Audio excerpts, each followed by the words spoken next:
I know what you're thinking. Is this the booth, drafting the circuits, three-way theater, or the Kevin Jackson show? Well, to tell you the truth, in all this excitement, I kinda lost track myself here on Hoobazoo.com. So, do you feel lucky, punk?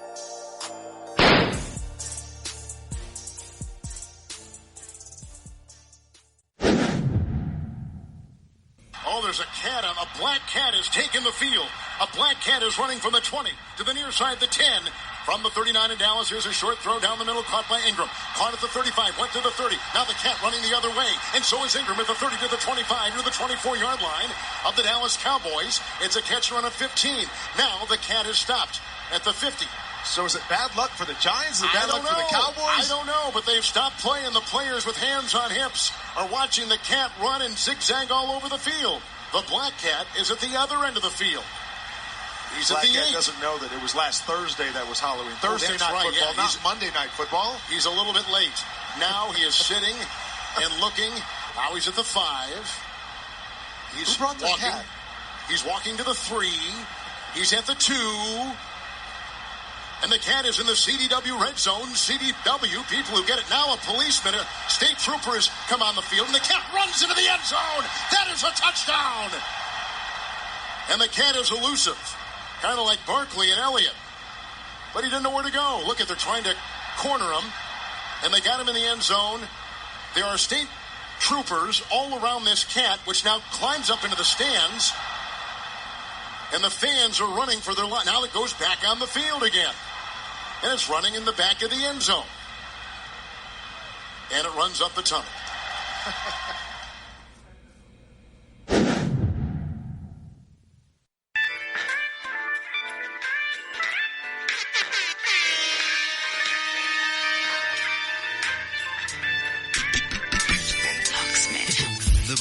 I share my world within the booth. The booth. This is all I do within the booth. The booth. A set of headphones, one microphone, and yo, hold the phone, I'm in the booth. The booth. I share my world within the booth. The booth. This is all I do within the booth. The booth. I got one microphone, flow glitz in the zone.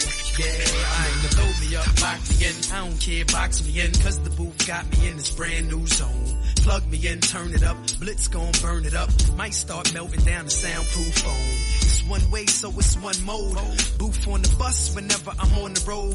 Lock in for days and anything goes. It's been 7 days, the same clothes. Still flowing for them dudes sitting outside on the blocks in the booth. But I'm spitting outside of the box. I know where the digits at, where the lyrics at. I ain't never losing, so I ain't gotta get it back. Got commercial music, but I still know how to spit a rap. I'm like the trees on my boots, I grew from the roots. If I'm lying, I'm flying, but I'm the truth. Only one way, my mobile or roam, I'm underground in the booth. The booth. I share my world when in the booth. The booth. This is all I do when in the booth. The booth. I got a set of headphones and one microphone. And yo, hold the phone, I'm in the booth. The booth. I share my world when in the booth. The booth. This is all I do when in the booth. The booth. I got one microphone. Yeah, I'm in the zone. Kel Spence is in the booth. All right, Triple H, this is one broadcasting live from the City of Champions. You are listening to The Booth. It is election night across the country, so you want to make sure you get out and do your civic duty. I went out and voted. Ken, did you go out and vote? So I voted at 9 o'clock this morning. Did you not see my Facebook post? I saw. All right, I gotta ask. That was enough to scare voters away. Oh, damn! Just having fun. You know, it's Halloween still. Halloween spirit.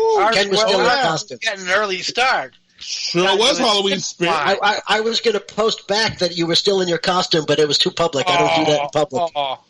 And it sure was still Halloween because your Giants, who took on the Dallas Cowboys, had a black cat run across the field. As you heard bad at the luck. top of Look the what show. happened. After the black cat, they crapped out after that. It had bad luck.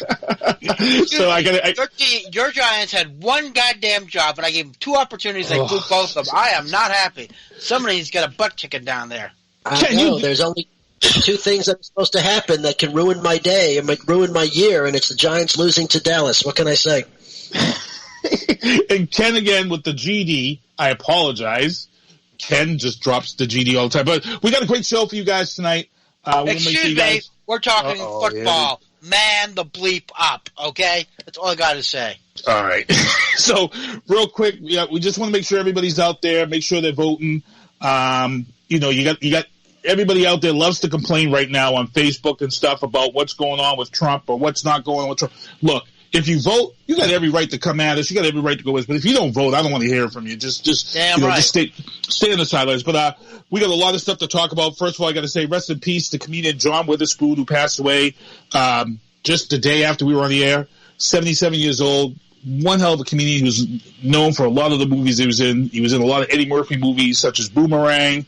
But he was well known as Pop from Friday and also from the cartoon Boondocks. So I want to say rest in peace. Also, I want to thank everyone who supported the release of Maad House Massacre Mixtape 3 that was released last week. And thank everybody who was on that, including Royce the 5'9" as a feature, Artist Supporting Artists, ASA. And we got to talk about R Square's neighborhood in Trump troubles tonight, because we're going to break down this whole discussion about Trump changing his residency to New York and now to Florida. We're going to talk about that and see why this might be an issue or might not be an issue. Anything you want to add on that real quick, guys? Knowing that you got somebody new in the neighborhood? Well, are we talking about it now or are we talking about it? No, we're going to hold off. We're going to put that in Trump trouble. Yeah, so I just wanted to see. So we'll wait. You going to hold it? Okay, all right. So again, local national news booth, vote. Cities and towns across the country holding elections today. Brockton is hosting the biggest mayor election in the longest time between Jimmy Periera, Robert Sullivan. I'm going to wish both of these guys luck. Polls close at 8 p.m., so you want to make sure you get down there. And if you need a ride, go on Facebook, because all the social media for whatever town or city you live in, there is somebody that's providing rides across the country. So wherever you live, there's no excuses to not why you can't get to the polls. Also, some other big news. Got to give big thanks to Mark Schiapetta and his boys, Troy and Andrew Schiapetta. They have been selected to represent Team USA in Australia in 2021 Power Soccer. Mark Schiapetta is looking to raise $60,000 to send the two of them to Australia in 2021. That's to cover all expenses. A site has been set up on GoFund, so if you want to check them out, we will definitely be cheering these guys on. First national news of the night that we want to get into and talk about. This is going to go a little bit into maybe a little bit of Trump troubles, but we got pathologist Dr. Michael Baden, who monitored the autopsy of Jeffrey Epstein on behalf of his brother. He is claiming that Jeffrey Epstein, which we talked about on this show, we broke it down, was killed, and that there are injuries and marks to prove it contradicts with the report that was released by Chief Medical Examiner Dr. Barbara Sampson, who ruled his death suicide by hanging. Now, we went through this whole thing about ethics and the difference between a guy like a pathologist and a person who's hired like a chief medical examiner. We broke down that. We broke down this whole thing about being, I'm going to put in quotations, bought to make things go. I think we all had thought that the Epstein thing was just foolish. We all felt that this story was a lie, and this goes into a lot of discussion. I'm going to let these guys touch base on this and let them give their thoughts. I'm going to start off with R Squared. Yeah, I honestly don't have a lot of thoughts on it. I mean, you've got another pathologist saying something. I haven't seen any of the reports. I have no idea who's telling the truth or what the discrepancy is about. There's obviously something that we know that went wrong because there were some systemic failures in there, like the video was turned off, and there were clearly things that happened to allow something to happen. The question is, did they do this to allow him to kill himself? Because despite anything else, he still may have hanged himself, or did they do all this to facilitate somebody murdering him? But if they knew he was going to commit suicide and let him do it, then that's just as bad. So I don't know that it changes much. Well, we've got Paul Forrest in the chat. I'm going to let the defense attorney, because when we did this, we took this as if Ken, who is a defense attorney, if Epstein was his client. So we had Ken answering how he would answer to this case. Paul Forrest is in the chat updating us. He said that Sampson has now reiterated her findings and saying damage was due to age. So now she's trying to cover up what she was trying to cover up, I guess. So I'm going to let Ken get right into that one and what Paul Forrest just put in the chat for us. Okay, well, very simply, going back to, I think we need to break this down a little bit and why there's the problem. When you have a suicide, the neck, generally the lacerations or the cuts to the neck are usually at an angle, depending on how you hung yourself. Because generally, what you're speaking is people who actually drop down, and they generally the ligature marks are up. These are marks around the neck. When you get strangled, you actually leave marks around the neck from breaking your blood vessels in your neck. That's why when people see handprints, because the blood vessels in the neck are very thin, and with a very little amount of pressure, you can break them. That's what you look for. When you are strangled, you generally are usually straight across. Because generally people, they'll strangle you, they'll bring it straight across or bring it straightly up or down, depending on if you're taller or shorter than the person. When you hang yourself, there's more of a sharp upwards, meaning right on the round. If you're looking at your chin, and then straight upwards as opposed to upwards laterally and then back. That's what she noticed. That's usually the difference between a suicide and a homicide. And so that's what they are saying right now, that these marks clearly indicated strangulation as opposed to let me rephrase that. Self-imposed forced strangulation as opposed to self-imposed strangulation, and that's why it's important. Age will not affect it. Age just means the blood vessels will get darker. They will affect the color and the rigor mortis, being how stiff the body is, as opposed to actually where the marks go. They don't move once you're dead. Once you're dead, the body doesn't repair itself, so they don't get moved. So that's an incredibly poor statement.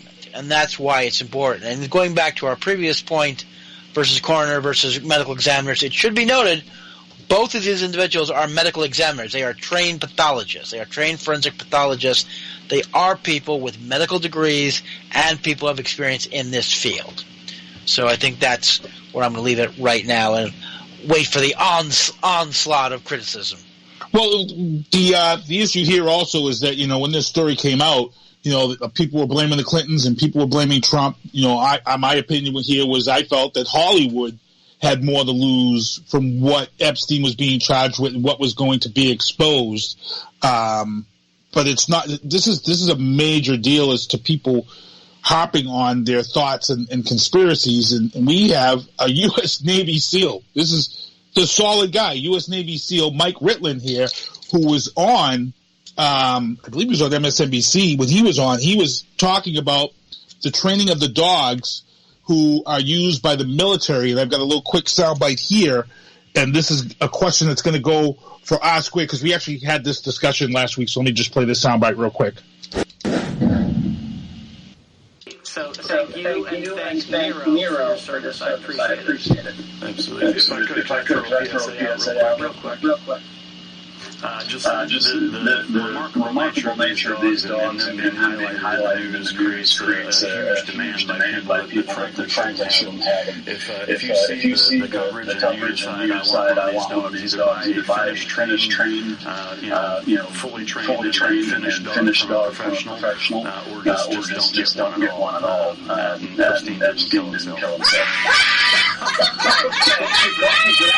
So that was Mike Ritland, and he was on, I believe it was Fox, I believe he was on.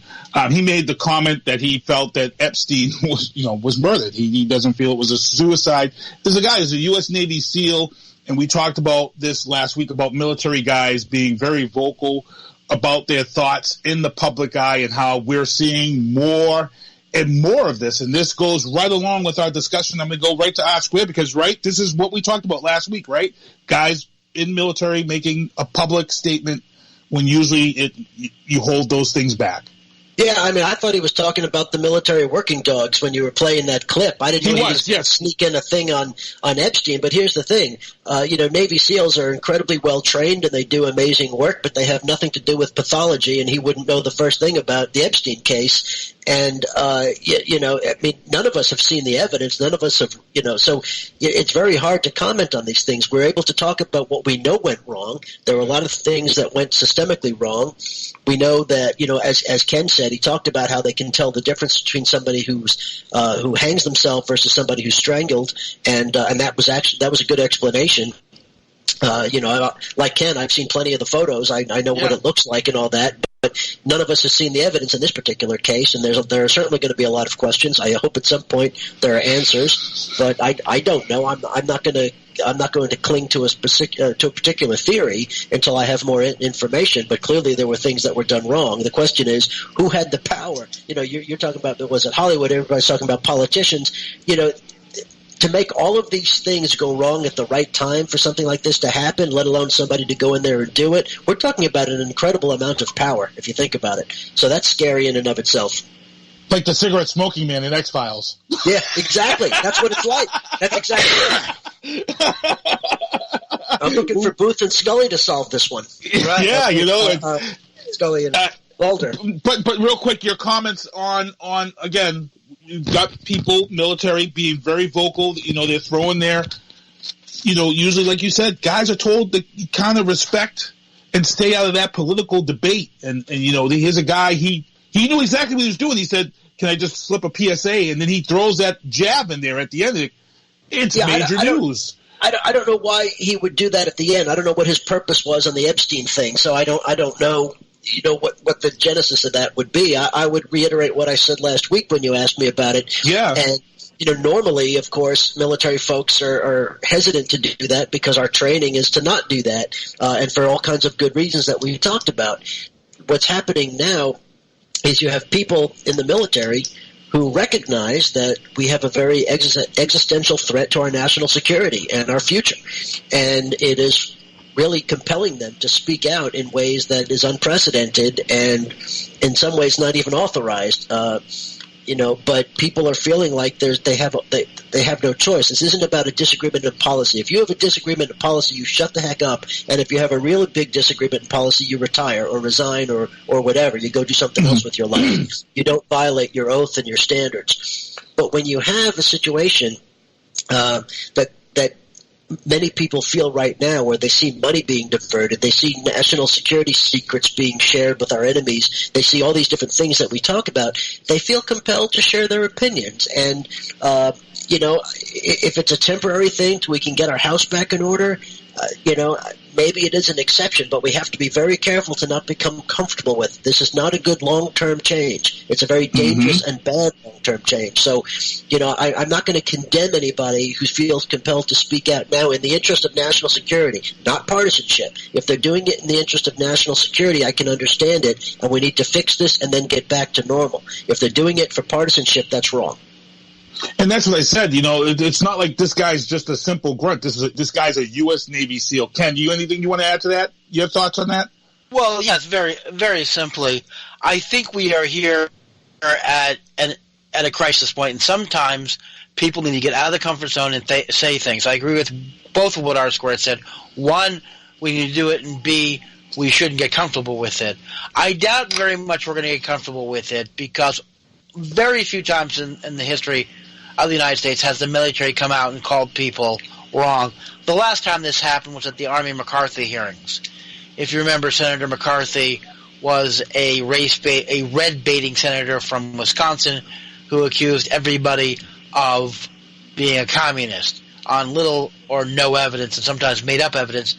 And finally, the Army had enough of him, and during the very famous Army McCarthy hearings, they went after him. Hook, line, sinker, and eventually that's what it ended. That's the famous quote from Attorney Welch, who was an attorney from Boston, who once said, "Senator, at long last, do you have no decency?" I doubt very much it's going to be a permanent change. I think President Trump is just so far out there that we need to bring him back. Yeah, let me say this is why I think it's dangerous. Just to make the point. The military tends to be more conservative than it is liberal, and it tends to certainly be more Republican than it is Democratic. And when you have people who see Trump being criticized, when there's a Democratic president or whatever Democratic leaders they want to, they're going to say fair is fair. And my fear is that there becomes an escalation in this becoming normal. I hope that's not the case, but you can see where people are going to say. Now, I will tell you, in almost 25 years of service, it was far more common for me to hear vocal criticisms of Democrats in Congress and Democrats in the White House than it was of Republicans in the White House and Republicans in Congress. So there's no tit for tat here. I mean, there's no getting even for people speaking out against Trump, and many of them are Republicans who are doing it. And I think people should note that for the record, that these are not necessarily never Trump. You know, the president thinks everybody who speaks out is a never Trumper. No, these are honorable, patriotic people, many of whom are conservative and or Republican, who are concerned about national security issues, and that's prompting them to speak. This is not partisanship, and as long as it stays that way, we'll be good. Yeah, it's like I said, it's a tough stuff. So moving on, let's get into the entertainment booth. Once again, I don't know if we mentioned this last week. I think this came out just after we went off the air, and it was the next day that they announced it. But Donald Trump Jr., it's sweeps week, of course, everybody. Donald Trump Jr. is scheduled to appear on The View. I almost said The Booth. That would be awesome. That, to be honest, guys, that would be awesome if we could have Donald Trump Jr. on this show. But I slipped up. It's not The Booth. Sorry about that, people. But he's going to be on The View 5,000th episode, which I believe is this week. It's going to be very interesting. Is it 5,000 or 500? I think it's the 5,000th. Okay. I think there's shows every day, so they could be. They've been on for years. Yeah, that's true. So they're going to have him on. It's going to be very interesting because Joy Behar and all these people on there, you know, they've been ripping Trump apart. So it's going to be real interesting to see who will be the referee amongst this group of people on this show. So I'm probably going to tune in just for the fact of just to see how it is and maybe report on it, but. We'll see. Anything you guys want to add to that, or you just going to wait to see what happens? All right. Also, in entertainment booth, the estate of Michael Jackson has acquired the rights to the extensive library of Sly Stallone, not Sylvester Stallone, Sly and the Family Stone, because when you say Sly Stallone, a lot of people think of Sylvester. So they purchased this entire library. Sly Stewart is actually still alive. He's 76 years old, and one of the reasons why he sold his library is because he was involved in a lawsuit back in 2013 that he had won, and then it was overturned in 2015. He still has the rights to his music, but the lawsuit was overturned. His library of music will now go to the owners of the Michael Jackson estate, which is great because I think Sly Stone's music is very underrated when you talk about musical history and rock and roll. And there's some great songs that you can use in advertising, like Stand. You know, it's just an extensive library of music, and I'm just going to add that. I know Ken's a big music guy. I'll ask Ken first. Well, yeah, I mean, Sly Stone, for those of you who are into authentic music, you know, it was Sly and the Family Stone, there's other groups. He is the music of the non-commercial 60s. Great stuff. You know, YouTube him. There's must be 10,000 videos out there of him. It's really a shame because I'm sorry. I was never a big fan of Michael Jackson, and his estate oftentimes licenses this music for commercials, which I don't like. But I understand the man needs to make some money. He's 76 years old. It's a shame because I think we're losing a huge part of our cultural history on that one. And let's be honest, these people in the 60s and 50s, the record companies made their money off of these people and didn't give them the money that they have. So if they have the rights to their music today, and if they can just sell their music for commercials, I think it's a great thing for him to make that money back that he didn't recoup from the music companies who made a ton of money off him back in the day. Squid? Yeah, I mean, he definitely had some iconic songs, and, you know, it's good stuff. It's not uncommon. I mean, Michael Jackson bought the rights to the Beatles songs until they bought it back from him. So, I mean, these are the type of things that happen. People are making money off of investing in other people's work. It's not new. I guess I'm not sure what prompts somebody to sell off the rights, but okay. You know, I think it had something to do with the lawsuit, and he's 76, and he probably doesn't want to pass away and not be able to turn. I'm going to ask Ken that because Ken knows law. Ken, do you think sometimes when people are old like that, they feel, let me just sell my library off to somebody who I know is going to take care of it the way I want to take care of it? Yeah, a lot of there are a lot of us who worry about that. What happens to my library once I die? Are people just going to piecemeal it out? They want to leave it to people who will understand it. I'm not so sure the estate of Michael Jackson's what they should do. But Squid's nodding. do, but God only knows. Also, they're concerned about having some money for their kids. Great, I got this great library, but how are they going to use that library to pay for college? And also, it's the issue of, managing the licensing. Managing the licensing is a very complex area of law. You need a lot of attorneys, you need a lot of people, and they would say, look, give me the money now, let somebody else worry about the headaches. All right, cool. Next thing up in the entertainment booth before we close it out, Terminator Dark Fate knocked off the Joker this week, grossing $29 million, but unfortunately it's being called a box office bomb because it fell short of the $100 million that it was estimated to make. But all the while, I haven't heard one bad review about this movie. I was not able to get out and see it. Oh, wait a minute. Ken, you want chat. R-Squared loved it. Ken was in the chat. Yes, Ken did give it a bad review. You kind of panicked. Go ahead, Ken. I hear you already chomping at the bit. Oh, don't ruin it for me because I haven't horrible. It was horrible, and I will not ruin it for anybody. Let me just say this. If you are a fan of T1 and T2, and if you're a fan of William Templeton and Arnold Schwarzenegger, you may want to go see it just to see them. Because this is probably the last time they're going to be together. It might be Arnold's, showing his age, but everyone knows that. And if you grew up on the Terminator movies and you just want to see them back one more time for nostalgia's sake, go see it. Because that will definitely hit the nostalgia button. That being said, there were a bunch of homages in the film to the previous films. Okay. They're very subtle, and I'll give them credit for that. They were subtle. They weren't over the head. You had to know what they were doing. It worked in the scene, just as a scene. Mm-hmm. But you can obviously see the homage to the previous films if you know what you're looking for. If you don't, you're just going to see it as a normal scene. Okay. Be scratching their head. That being said, I thought the direction was incredibly poor. I thought they overdid it with the CGI. It was fight scene after fight scene after fight scene with no context. Both Linda Hamilton and Arnie's performances were rather wooden and stiff. I did not particularly like the dialogue. Well, hold on. I got to stop you there. But you have to remember, Linda Hamilton in T2, so the big thing about Linda Hamilton in T2 is that she kind of took on the characteristics of a Terminator, even though she's human. Because that was her way. So you would expect her to be that way in this film.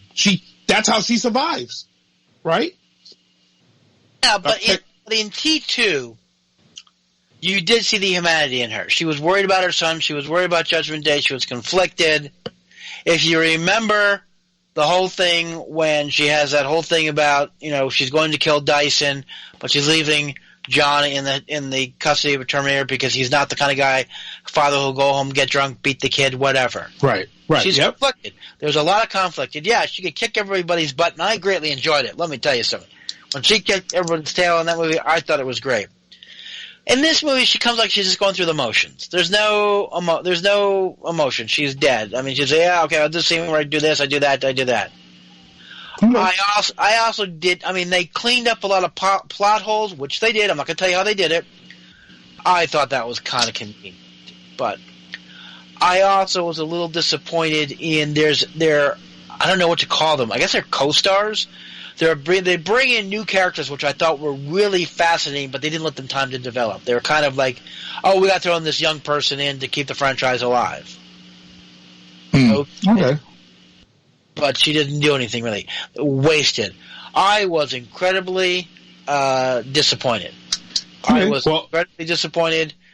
Again, and also, after a couple of weeks, we'll go back and review it, and I'll say why I did not buy it. Yeah, I'll see it. I'll be seeing it before we come back in a couple of weeks. I'm definitely going to see it. R-Squared, you did like it, though. Yeah, well, I'm not going to ruin the plot line by saying anything. I'll definitely respect everybody out there that hasn't seen it. I just want to say Ken's criticisms are valid.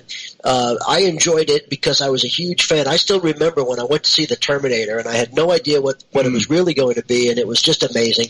And I loved T2. And then the other ones, as we mentioned on the show, the other ones were really bad. And I didn't like those. And so the reason I liked this one is because it went back to what it was supposed to be. And so it was great to just kind of see that. And Ken knows that I share his criticism of CGI. I don't like a lot of the CGI movies. I'm critical of how they do things. And I can't say what I liked about this one because it'll ruin the plot line, but I thought there was some stuff that was pretty good. What I would specifically agree with Ken, look, They wanted to put Arnold back in the movie, so they made an excuse to bring him back in the movie, and he wasn't good because he's past his ability to play the Terminator, and he's never been a great actor. That's not why he's there. He's there to be Arnold in the Terminator. But he wasn't good. And Linda Hamilton too. It's like, look, I respect what they wanted to do, but they weren't good. I didn't go see this movie for good acting and good writing because I knew it wouldn't be. And if I was expecting that, I would have been incredibly disappointed. I wanted to go see what were they going to do to take us back to where T2 left off and get rid of some of the nonsense. And on the one hand, again, without ruining it, they did answer a lot of questions, and yeah, they had to do it in a way that was convenient, but it was interesting to see what they came up with. It's an interesting theory, and I'll leave it at that. But, if you're expecting an Oscar-winning movie, then don't go see it. But if you just want to see what really is supposed to happen after T2, go and enjoy it. And I'm going to do that, and we'll check it out, and we'll get back to that in 2 weeks. Let's move on to the legal booth. Legal booth this week. Question is going to be for Ken. Can Amazon's Alexa be used as a witness? We have a story coming out of Florida where Adam Richard Crespo is being charged with the murder of his girlfriend Sylvia Galva. But the murder itself may have been captured on the couple's Alexa, which the police have taken for clues and the possibility to clear Adam of these charges because Adam claims that she grabbed this spear and she stabbed herself with the spear. And they're saying if that's the case, then the Alexa may be a, quote, witness and may be able to clear this up. This is the first time that this has happened, and I'm going to ask Ted, is this a feasible source for defense? Alexis is not a witness. No, she's not a witness. I put quotes, Ken. Did you quotes? I understand that, but I really find this. She's not a witness. What you have is a recording event, and this area law is not that new. We've been recording events since time immemorial. Mm-hmm. The problem we're going to have is what we call authentication. How do we authenticate, meaning how do we determine that this is a clear and accurate recital of what the events occur? Because remember what happens when you have Alexa, it records things and inserts it on a foreign server. It's not physically there. It's not like a tape recorder which was in the room. And it's open to manipulation. So that's the question they've got to ask. There's also another question of how did the government get a hold of this tape? Well, it's on the hard drive. The Alexa has a hard drive and it stores stuff for a certain amount of time. The question is, did they seize the hard drive pursuant to the investigation? Did they download it? That's the interesting thing. And what else was on that hard drive as well? Right now, the defense is claiming they have the absolute that is a piece of evidence that's subject to Fourth Amendment search and seizure, and they weren't allowed to seize it without a warrant. The government is saying, no, that's not true. This is just like anything else that you record, you left it open to the public. So that's the interesting issues. What is more important is who else had access to this Alexa? Because is it open to manipulation? Like everything else, on computer files, they're open to manipulation and change. How do you determine whether this thing has not been tampered with? This can lead into all the things about the voting and everything else. So that's a major, major, major issue. These things are going to be decided by a bunch of computer geeks, which are much more intelligent than I am. But this really is not that new of an issue. We've had issues where murders or events have been recorded by third parties or by themselves or by anything else on tape. And we actually have a lot of law to deal with that. Okay. Anything to add to that, Squid? Yeah, real quick. I mean, Ken laid it out pretty well, so I won't repeat it just for the sake of repeating it. I agree with what he said. There's obviously no way that well, I won't say this. Clearly, the obligation to have to verify and authenticate what was recorded, that it was legitimate and all that kind of, is going to be very, very difficult. And so whether or not a tape like this ever gets played in a courtroom, that's highly unlikely, although we'll see what it's done with this. I mean, the more we get wedded to technology, the more we're going to see technology impacting trials in ways that we didn't anticipate when Ken and I went to school, that's for sure. Yeah. But the one thing I was going to say is what can be helpful with stuff like this is how it shapes the investigation. And that's where stuff like this can have an impact, because it may not be admissible, it may not be reliable, but investigators may listen to it and it may steer them to believing or disbelieving certain statements about what happened and that type of thing. So it may have some impact that way in that type of thing, and it may be something that they use if someone, let's say they have a suspect who's being interviewed, and they want to say, hey, Alexa says blah blah blah. It may influence that person to make statements or not make statements or whatever the case may be. So it's interesting what tool it may have in an investigation, but I'm very skeptical of its use in a courtroom. Wow, that's an interesting one that you said there. That's a crazy one. So, good stuff. Let's move on to Sports Booth real quick, because we got Drafting the Circuits is going to be on after Oscar Mike Radio, which is at 9. But big news in the racing world, Holman and Company sold off a ton of subsidiaries, the Indianapolis Motor Speedway, the IndyCar Series, and the Indianapolis Motor Speedway Productions to Penske, which is one of the biggest groups out there. So we're going to make sure you guys tune into Drafting the Circuits on Thursday night. I was told that this could mean a possible NASCAR IndyCar doubleheader in the near future. Could you imagine something like that on Memorial Day? Big stuff. So we want to make sure you guys tune into that. Breaking news as we head into the NFL discussion. Cam Newton has been moved to the IR. Look, we all knew this dude was not coming back. I hate when they play these games to try to keep people in the seats and the ratings up, hoping he's going to come back. They knew this guy was not going to come back. I'm going to go around the horn real quick. Your thoughts on that one, Squid? Yeah, look, he's been out for 7 weeks. He's hurt. They don't even want him to come back at this point because they like the way his backup is playing. They're already talking about canceling, contract talks with him. So this doesn't surprise me, and whatever happens. I wish him well, but there's nothing that's going to happen here.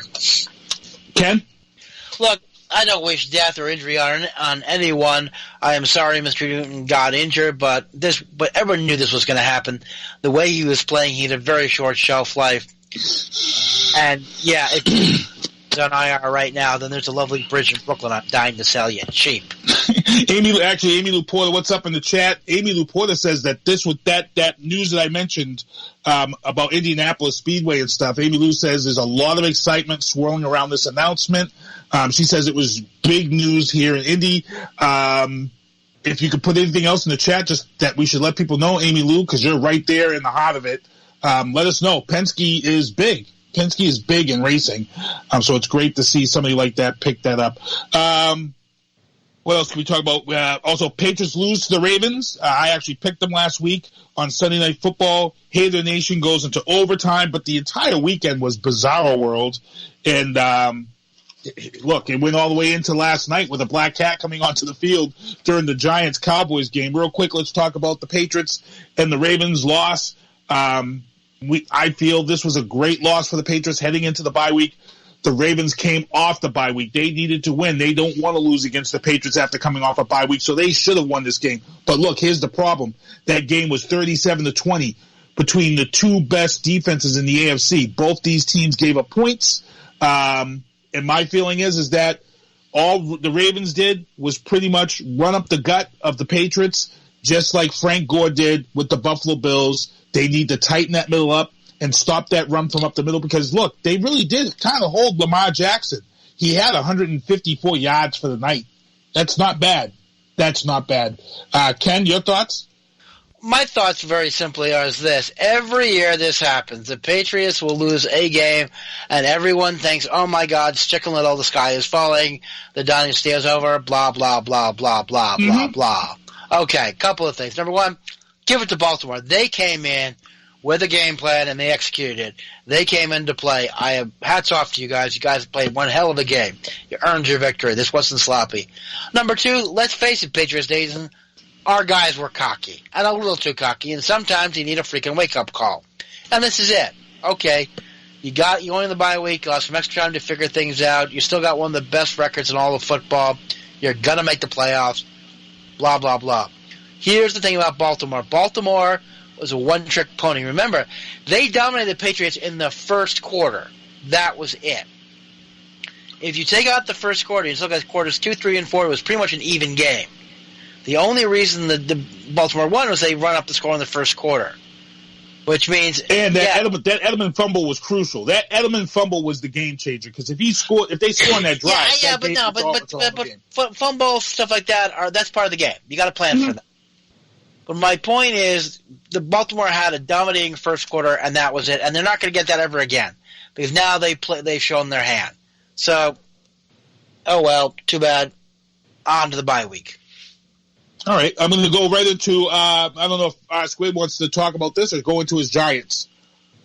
Oh, I agree with what Ken said, so there's no point in dragging it on. Okay, so we'll go right into the Giants game. Giants dropped the game to the Cowboys at home. I had thought the Giants would be the game to win. I just want your thoughts real quick on this one because you were kind of hoping that they would. You said that the defense is sloppy, and is that what you feel again? Yeah, I mean, look, I was obviously hoping for the Giants to win. You never root against them, with the Cowboys especially. Not that I would ever root against them, period. But, Dallas, they've had weaknesses this season. I mean, hell, the Jets beat them, which is still astonishing. But the fact is, the Cowboys, just like it's a rivalry for them too, and they came ready to play. They need to beat teams like the Giants, and they did. And the Giants have done a good job in the last few years of containing Ezekiel Elliott for the most part. He doesn't have his biggest games against them, but Dak Prescott, to his credit, picks apart the Giants secondary, and that's where they're weak. They've got 7 rookies back there. So, you know what? Good job on the Cowboys offense. They called a good game, and this is, it's what I expected. Now, I was almost wrong because the Giants started off pretty well before that cat ran on the field. And so what happened was, if you guys saw the beginning of the game, this is where the Giants blew it, right? Dallas muffed the opening kickoff, went out of bounds at the 11-yard line or something like that, and then Dak Prescott threw a pick, and the Giants had almost a first and goal. I mean, they were inside the 15-yard line and had to kick a field goal.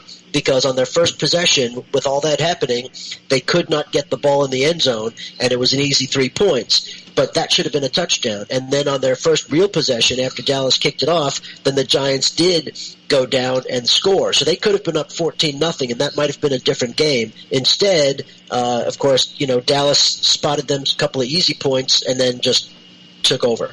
So, the Giants had chances to make this a different type of game, and they blew it because they just don't have the weapons. They're not healthy. They've got injuries. They've got problems on defense. And, we knew that this season was going to be that way. So, you know what? Ownership, management, you better have a plan for next year because this is the last year fans are going to accept it. All right. We're going to get into our NFL picks real quick. Guys, we're going to be just now from here on out, we're going to be picking the marquee matchups of the week. The first marquee matchup is Thursday night. It's the Chargers taking on the Raiders. Big news, the Chargers are planning to move to London if this doesn't pan out. And the NFL is really looking forward to that because they've been trying to get overseas. I don't think it's going to happen. But we got the Chargers against Oakland in Oakland. Bosa and that defense is ridiculous. I'm taking Chargers in this game over Oakland. Ken? Chargers.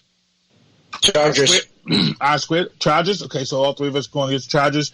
The Patriots are actually on a bye this week, so we don't get the pick. So we'll go to the Giants right away. The Giants are taking on. Let's just run through them in order and we're just saying the name of our pick. Okay, yeah, we can do that. All right, we got Detroit and Chicago. I'm taking Detroit. Ken? Detroit. All right. Baltimore taking on Cincinnati. I got Baltimore. Okay. Buffalo taking Cleveland at home. I'm going with Buffalo. Squid. Buffalo. Ken? Go with the Wings. Buffalo. All right. Atlanta going into New Orleans. I'm taking New Orleans. Ken? The Big Easy. New Orleans. Squid? New Orleans. All right. Giants and Jets. Square goes first because it's his Giants. I'm picking the Giants. They better not let me down. I'm going with the Giants too. Ken? Yeah, no question. The Giants. Hopefully. I want to see Donald seeing ghosts. Okay, we got Arizona heading into Tampa Bay. I watched Arizona this other night. They played pretty good defense. I'm taking Arizona and Tampa Bay. Squid? I struggle with this one. I'm going to go Tampa because they're at home. Okay, Ken? Yeah, I struggle with this too, but I'm still going with Arizona. All right, Kansas City heading into Tennessee. Kansas City look real good. I'm taking Kansas City over Tennessee at home. Squared? Kansas City. Ken? Yeah, Kansas City. All right, we got Miami, who got a win finally, heading into Indianapolis. Jacoby Brissett is injured. I think Miami may take 2 in a row. I'm going to go with Miami. Sorry, Amy Lou, I know you're in the chat. Ken? Nope, going with the Glue Factory. Okay. Squid? Indianapolis. Colts, okay. Carolina, we just announced Cam Newton, IR against Green Bay. I'm going with Green Bay on this one. Ken? Yeah, I'm going with Green Bay, no question about it. Green Bay. Squid? All right, 3 of us with Green Bay. We got the Rams heading into Pittsburgh. Even though the Pittsburgh Steelers are at home, I'm taking the Rams. Squid? Rams. Ken? Yeah, greatest show on turf, the Rams. All right, Dallas coming off their win. They've got Minnesota coming to town. I'm actually going to take Minnesota. It's a tough one, but I'm taking Minnesota on this one. Squid? It's at home. I got to go Dallas, but I hope they lose. Ken? I'm going with the Purple People Eaters, the Vikings. Look for an upset.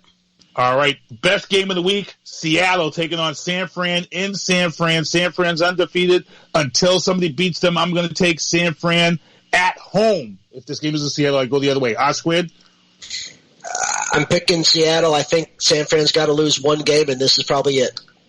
And that would tie them up. Ken Diesel? No, I'm going San Fran. They're going to lose, but not to this week. All right. So that's our NFL picks for the week. You can also check those out. I'll get the photos of our picks up in there. Mitchell Buchanan is in the chat. What's going on, Mitchell? Before we close out the sports, NCAA approved the endorsement of D1 players, ending one of the longest debates in sports. College players, D1, will be able to receive payment for the use of their number, likeness, merchandising, promotion, and stuff like video games. Real quick, guys, I want you guys to touch base on this one. Ken, you had some legal questions and things you wanted to mention about this. Well, no, it's just not some legal questions. For those of you who have not been following this, there's been a number of court cases that have come down recently in favor of the players that says that basically what these court cases said was you couldn't use their likeness without giving them compensation. You don't want to use their likeness, you don't have to compensate them, but you can't have it both ways. So then California passed a law which allowed this to happen. Then the NCCA said, okay, California, you do that, we're not going to let any of your teams play in postseason games like Sugar Bowl, Rose Bowl, Orange Bowl, et cetera, et cetera, et cetera. California then said, oh, bring it on, bleep. You want to do that? Let's try that. We're going to go after your tax-exempt and your antitrust status.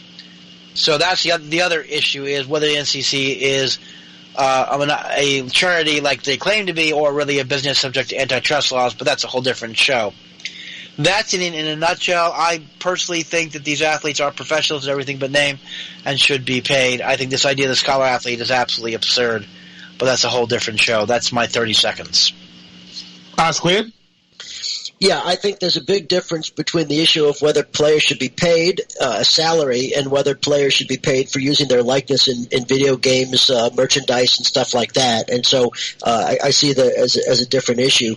The NCAA right now is of course the governing authority until such time as that changes, and that could be because of a lawsuit or because of something else. But if they don't allow players to be paid and California decides to let players get paid a salary, then California's not going to win that in court, I don't think. But either way, it's better to avoid that litigation because I think everybody's going to lose, or maybe everybody's going to win based on what side of this you're on. But I don't know. I think, Ken says it's for another show, and I think he may be right about that. I have a lot of skepticism about whether there's any such thing as the scholar athlete anymore, just like Ken said, and certainly in Division I and certainly in Division I football. So, that's something that maybe needs to be hashed out because I think that's maybe the bigger question at hand right now. If I were to vote, I would certainly not vote on paying them a salary because they're getting their education, but I do think that they deserve compensation for likenesses. So that becomes the problem is that you have unequal treatment and everything else. It's so complicated that it's just ridiculous. I think we need a wholesale, I'll just leave it at this, we need a wholesale restructuring of college sports, especially Division I sports. We need to figure this thing out with the money and the endorsements and everything else because there's nothing athletic about college athletics anymore. Well, I think you have to figure it. I'm kind of on the same boat that you are, Squid. Like, I feel they get their scholarships, they get the best food, they got these cooks that cook for them, they get the best housing. I already feel like they already get some type of compensation with the scholarship and the stuff that they get. Amy Lou is saying in the chat that she hates this. The NCAA is making a bad choice.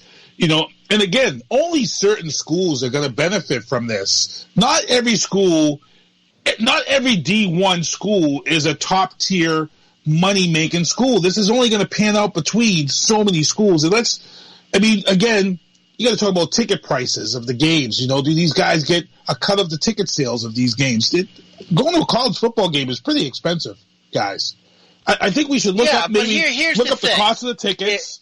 Right, but if you look at the amount of money these programs bring in the sale of merchandising, ticket sales, just look at the deal the NCCA struck with CBS and ABC to broadcast the games. We're talking billions of dollars. Because what you don't know is not only did the NCCA charge the networks an upfront fee, they get a portion of the advertising revenue over a certain amount. And do you think we can talk a whole show about this if we'll get all the information? Because I want to know ticket sales is number one. I want to also know how this is going to affect the boosters now. Because now with this thing, boosters can come out in the open now, right? They can, right? Well, that's part of the issue is the role of the boosters. So that's why you can't just take one piece of this. You have to look at all the different pieces together. Okay, so I think so let's go for next week. I think we go for next week. This is we do the whole show. Because I have been, and I know R Square and I have talked about this offline many times about both of us are absolutely horrified about the way college athletics are today, and I think R Squared said it best, so I won't repeat what he said, but what R Square said. Yeah, let's table this because there's a lot more stuff that I realize that we got to get into. We got the boosters, we've got all these different things, ticket prices, all this stuff. So let's get right into our Trump trouble booth. The wildfires are still burning in California while Trump still offers Russia help while their land is being ravaged by wildfires. People were very unhappy about that. But the big news was that President Trump had changed his residency to Florida. And I'm going to let these guys real quick get into that. Is this a tax scheme? I felt like this is some type of tax scheme. I'm going to let Oscar go first because you're down there in Florida, so it looks like you're picking up a new neighbor. Yeah, he's supposed to say he's going to live at Mar-a-Lago. Look, people move all the time between states for tax purposes. The question is, can they establish the required legal contacts with that state to be a bona fide resident? And one of the challenges in the way that states do different things is, of course, people find advantages in the tax code and they go and move. That's why corporations move their entire corporations from one state to another. Moving is expensive. They do it because in the long term they're going to save a heck of a lot of money. So, that's something that maybe, is an issue that probably has to be looked at. But the point is, in the case of President Trump, if he obviously owns property down here. So the question is, can he establish the required legal contacts with the state of Florida and divorce those contacts from the state of New York, where he can, claim that he doesn't owe New York taxes any longer because he's obviously he hasn't been paying taxes in New York, but he's been filing tax returns in New York. And so that's been his state of legal residency that requires him to do that. I don't know what his contacts are down here. It's not hard to establish them, and especially if he's living here. The question is, if he's not really living in Florida, then New York can claim fraud and try to force him to file tax returns. So my guess is there's going to be some litigation over this thing unless he makes a bona fide move. When he leaves the White House, if he moves to Mar-a-Lago full-time, then, he may owe New York taxes based on his business interests, but he may not owe the full range of taxes. So it'll be interesting. Ken, anything to add to that? Yes, very simply. Everything R Squared is absolutely correct. And I agree with him totally, especially about the fraud part. But to believe that this guy who has, lies for the sake of lying would honestly change his residence and give up New York, which he's been, that's been his hunting ground for since God knows when. Come on, please. You can't be serious, right?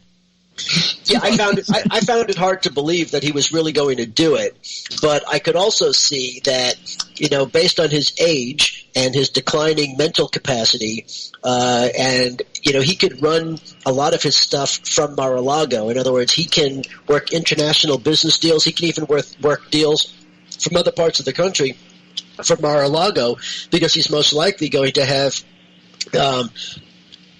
Nimrod 1 and Nimrod 2 working for him as they supposedly do now, running the show. So it'll be interesting to see, if he tries to create some kind of scheme, to so-called turn over the business or whatever. So we'll have to see how he does it. There's certainly going to be a lot of questions asked. And if you believe he's going to turn over the business to Nimrod 1 and Nimrod 2. I got to love the Church of Brooklyn. I'm dying to sell you. Because he didn't do it now either like he was supposed to. He's still very much involved. So, it's all a show. And speaking of a show, real quick, you were in our chat. You dropped something in our chat. I'll let you speak on this one real quick. President Trump took the month of November, and he wants to make November the entire month to honor veterans and their families for the month of November, not just a day, but a whole entire month. And just what you said, Squid, you said a show, a false act just to buy our president. I'll let you get into that one. Well, this is that false flag, that false patriotism that he and he's not the first Republican to do that, but he certainly is it certainly is completely disingenuous on his part. President Trump has proven that he doesn't care about the military or military families or military service members or veterans for his entire time. The VA has made no improvements whatsoever. He has no plan to improve the VA, so he doesn't care about veterans. He doesn't care about soldiers because he sends people on ridiculous missions to the border when they're supposed to be spending their reset time with their families, especially during the holidays. And so, he talks about, the one thing he talks about is how we're rebuilding the military. No, they're not rebuilding the military. He increased the military budget, but most of that money is going to expensive private defense contractor contracts to buy expensive systems, many of which the Pentagon didn't want and doesn't want, but they're going to cronies. So even the money that has gone back to the military budget is not being spent in the ways that are needed. So the short answer to this is it's a political stunt, right? He's losing all of his constituencies. The military has always been more of a conservative and Republican support. And so it always sounds good to say you're pro-military or whatever, that we care about military families, we care about military service members, this, that, and the other thing. It makes for good sound bites. And so that's what he's doing. But he doesn't care. This isn't what he really believes. He's a draft dodger himself, as we all know, but that was many years ago. And he's not the first president not to have served. That's not necessarily the issue. The issue is he doesn't respect the military. He thinks of them as those little green soldiers that people play with when they're little. And that's what he thinks of them as, the military, these little plastic soldiers that he can manipulate on his carpet, on his floor, and play games with. He cares not about real people. Real quick, Ken, you want to add anything to that? Nope. It's what R Square said. All right. It's better than I ever could. And there was a meme that I got to mention that R Squared had shared of President Trump with Jesus making the internet rounds. A lot of people not finding it funny at all. And the funny thing is while we're on the topic of Trump and Jesus, close friend of Donald Trump, rapper Kanye West, who's now sworn off rap. He's did this whole Jesus album. Him and his wife are now putting a farm on their house. He's got this cult type thing going on. So you may want to keep paying attention to Kanye West people. They're putting a farm. They're going to grow all their food organic, him and his wife. Yeah. I got to know how that's going to work into their show, but I think we need to just pay attention to that one. But if you haven't seen the meme yet, it's out there. Take a look. President Trump was booed and jeered loudly last week, we mentioned, at Game 5 of the World Series. A lot of people were turning around saying, well, it's a Washington base. They hate Republicans, and they're going to boo him anyway. But here's the funny thing, people. President Trump was in New York at UFC 244 this past Saturday, and guess what happened, people? He was whacked with even more loud jeers and boos as he sat with Dana White cage-side. And Sean Doolittle of the Washington Nationals also said that he is not going to the White House because he doesn't want to hang out with somebody who talks like that. Real quick, let's go around the horn. Squid, your thoughts on that and the booing in New York?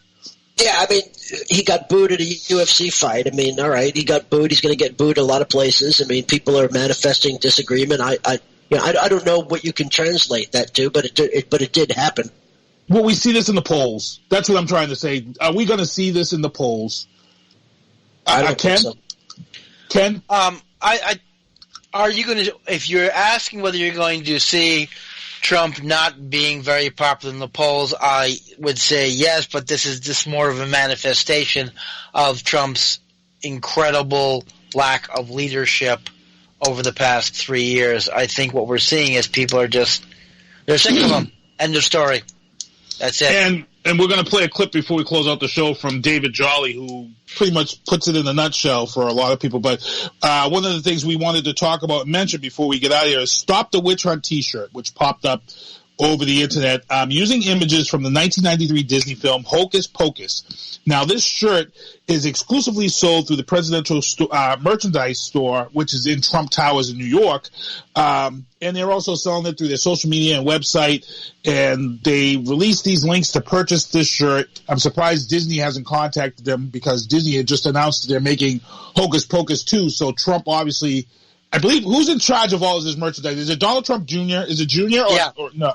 No, so Donald Trump Jr. is involved with all of this merchandising. He's the guy that does all the stuff at the rallies. And R-Squared, this really bugged you. You were really bugged in the chat by this because you felt that this merchandising of the presidency is not right. Yeah, I mean, look, political parties sell T-shirts and stuff like that. It's not new. It's happened for a long time. This administration has taken the idea of selling, bumper stickers and T-shirts to a new extreme. They have an entire merchandise. They're racking in millions and millions of dollars selling merchandise. And number one, I think generally speaking, that's unbecoming of the administration, of any administration. I would oppose it if Democrats did it. The other thing, and more importantly, is what he's profiting off of is his own misconduct. This is all geared towards making fun of and excusing his misconduct. He's selling T-shirts about impeachment. He's selling T-shirts about what were some of the ones that I saw? I'm sorry, I can't remember now. I'm not going to waste time trying to remember it. But does he have a whistleblower? Does he have a whistleblower shirt? He's got whistleblower shirts. He he's making millions and millions of dollars, not just by saying, Trump 2020, which is legitimate merchandise. He's making it off of his own misconduct. And that, to me, is just incredibly unbecoming. It's not illegal per se, but it's incredibly unbecoming of the office and the dignity of our politics. Actually, if I may, I respectfully wish to disagree with my colleague. It is illegal. You are not allowed to profit or off the presidency of the United States, nor can you use to seal the United States or anything else like that in private merchandising. They haven't done that yet. But the point is, It's illegal for you to promote a product while you are president. The way parties get around this is the party takes over and said, we're raising money for a political function, and we're like, keep hope alive, whatever. That's okay. It kind of skirts it because no one is individually profiting. The party is raising money for what we call a not-for-profit organization. I think this is totally illegal. I think he should be thrown into jail. I'm surprised Disney hasn't gone, full ballistic, because they are, when it comes to IP, intellectual property, they are incredibly super sensitive. Oh yeah, on the Disney thing, that's an absolute copyright violation, no doubt about that. But he doesn't care, and that's the thing, and that's what's so scary. It's more attention. He's going to profit more from that too. Right. And I felt he overstepped his boundary by tweeting the sale of the shirts. I thought using your Twitter account to tweet people about the shirt and purchasing the shirt, is that against the law, Ken? Or yes, it is. Because you're misusing the office. All right. Oh, that's it. And that's what I feel. Before we get into our event reminders, we're going to play a clip heading out of here, and when we close out the show, former Florida Republican Representative David Jolly was being interviewed on NBC, and he was talking about the state of the White House and the Republicans in the White House, namely the GOP. And we've talked about this on this show. How I felt that the GOP is going to turn around and backstab Trump, but he made some mentions of the Republican Party and how they've kind of sold their soul and where they're at right now. And I'm going to let R-Squared talk about it because he's very familiar with David Jolly being down there in Florida. Well, let's start with the clip. Let's get that out there. You want me to play the clip instead of going out? Okay, all right. Let me get the clip first. Okay, all right. Happened to the Republican Party. These are the moments where my anger is somewhat palpable because you've just got to be honest. These are in today's Republican Party, spineless politicians rotten to the core, without virtue, without any level of human integrity, devoid of self-respect, self-reflection. Without courage, and without the moral compass to recognize their own malevolence. And one day maybe they will have the recognition of how they failed their country and themselves in this moment. But that would be giving them credit that somewhere down deep they have the goodness to recognize how to reconcile their own failings with what is right and just in American politics, and frankly what is right and wrong in the eyes of adults and children alike. And there's no other example. And why no argument will ever work for Republicans. And I agree, they inevitably will make the case this is not impeachable. The problem is it requires every single Republican to align with Donald Trump and say that only Donald Trump speaks the truth. That Lieutenant Colonel Vindman, a man of honor and Purple Heart recipient, does not speak the truth. Ambassador McKinley, somebody who's referred to as the Dean of the Foreign Service Corps, does not speak the truth. Ambassador Yovanovitch, somebody who's dedicated her life to promoting freedom and U.S. ideals on the world stage, does not speak the truth. Only Donald Trump does. And there is no greater example of selling your soul to a charlatan than what Republicans are doing right now in the House and the Senate. And their legacies are on the line just as much as Donald Trump's. We know the character of Donald Trump. We know the failings of Donald Trump. What we're watching play out in this impeachment proceedings is the failings of the Republican Party and every single member that goes along with it. Very, very powerful words. You know, a good call, Squared, playing that just because there were some very powerful, strong words that he used describing this Republican Party. Spineless.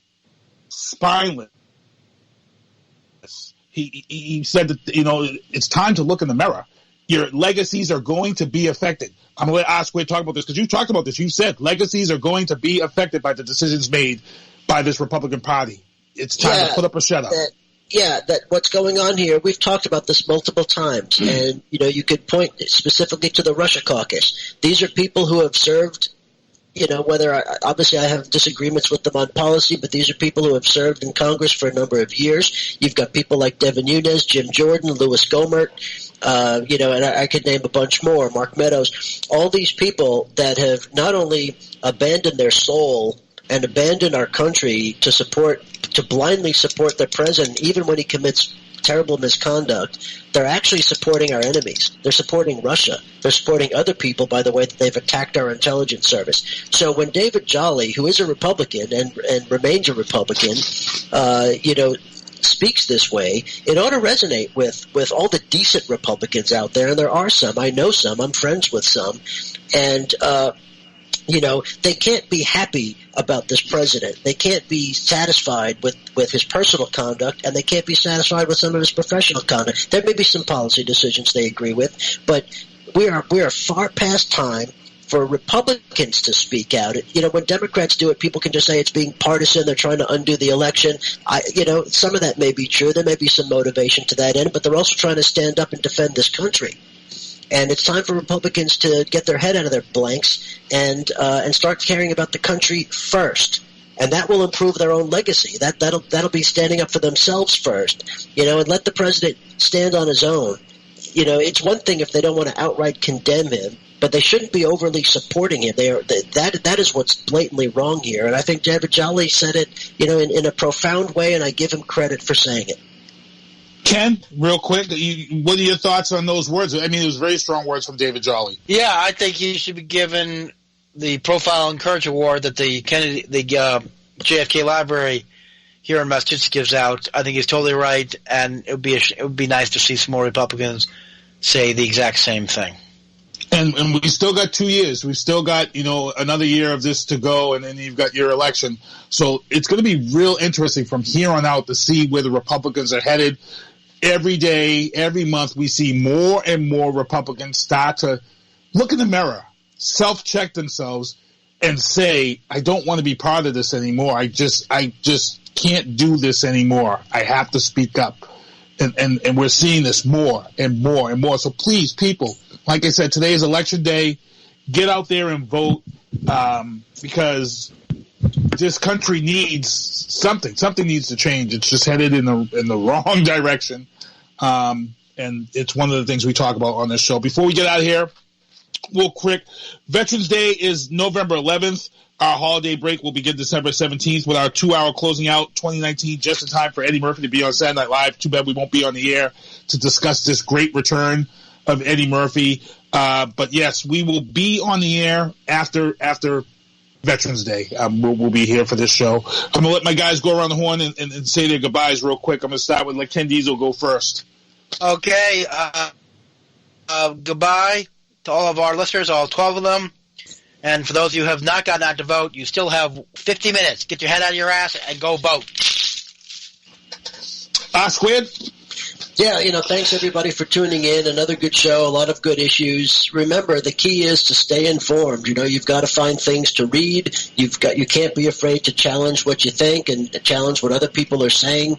And at the end of the day, it's our country, and we owe a responsibility to do this right. So go out and vote, but know what you're voting for. Be an informed voter. Be an active member of society. And the last thing I'm going to say is to all the veterans out there, thank you for your service, and enjoy a special Veterans Day. Yeah, thank you guys for your service out there. I see Travis Pontington from Oscar Mike Radio. He's in the chat. I see a good buddy of mine, Dennis Donahue. Thank you for your service. He's out there in the chat listening to us. And, hey, guys, I got to say something. We just got to get out of here. SpongeBob, do me a favor. Take us home and go vote. Well, see you next Tuesday. Thanks for tuning into the booth at thebazoo.com. Please make sure to tune in for more Booth next Tuesday night at 7 p.m. New York Eastern Standard Time. Become a fan on their Facebook page and check out their podcast on iTunes and iHeartRadio. The Booth is a Sinista One production hosted by Sinista One, Ken DeniZa, and R Squared. I've got to start hanging out with friends that are a little more intelligent and understand politics and stuff. It's just that I'm up on this level up here, and all my friends are down here. Me, nah. You guys, nah. Maybe a little more down here. Screw you guys, I'm going home.